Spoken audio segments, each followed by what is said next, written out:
இளைஞர்களிடையே சிவில் விமான போக்குவரத்து துறை சார்ந்த கல்விகளை ஊக்குவிக்கும் நோக்கிலான விசேட உயர்மட்ட கலந்துரையாடலும் அதனைத் தொடர்ந்து பலாலியில் உள்ள யாழ்ப்பாணம் சர்வதேச விமான நிலையத்திற்கான நேரடி களப்பயணமும் கடந்த வியாழக்கிழமை 19ஆம் தேதி இடம்பெற்றன.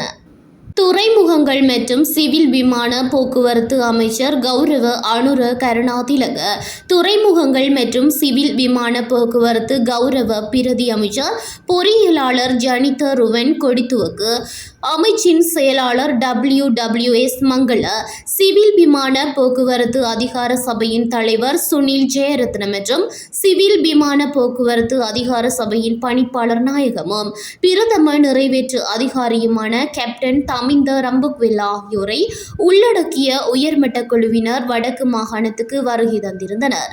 இக்குழுவினரை வடக்கு மாகாண கௌரவ ஆளுநர் என் வேதநாயகன் அவர்கள் உத்தியோகபூர்வமாக வரவேற்றார்.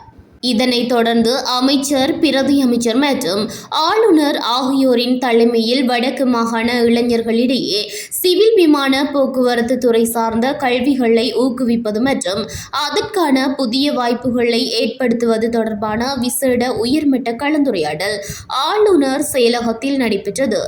இக்கலந்துரையாடலை தொடர்ந்து குறித்த உயர்மட்ட குழுவினர் பலாலியில் உள்ள யாழ்ப்பாணம் சர்வதேச விமான நிலையத்திற்கு நேரில் சென்று பார்வையிட்டனர். அங்கு அன்றாடம் இடம்பெறும் சேவைகள் மற்றும் செயற்பாடுகள் தொடர்பில் அதிகாரிகளால் குழுவினருக்கு விளக்கம் அளிக்கப்பட்டது. அத்துடன் விமான நிலையத்தின் தற்போதைய தேவைப்பாடுகள், முன்னெடுக்கப்பட்டு வரும் கட்டுமான பணிகள் மற்றும் எதிர்கால அபிவிருத்தி திட்டங்கள் குறித்தும் இதன்போது விரிவாக ஆராயப்பட்டதுடன் அங்கு நடைபெற்று வரும் கட்டுமான பணிகளையும் அமைச்சர் உள்ளிட்ட உயர்மட்ட குழுவினர் நேரில் பார்வையிட்டனர்.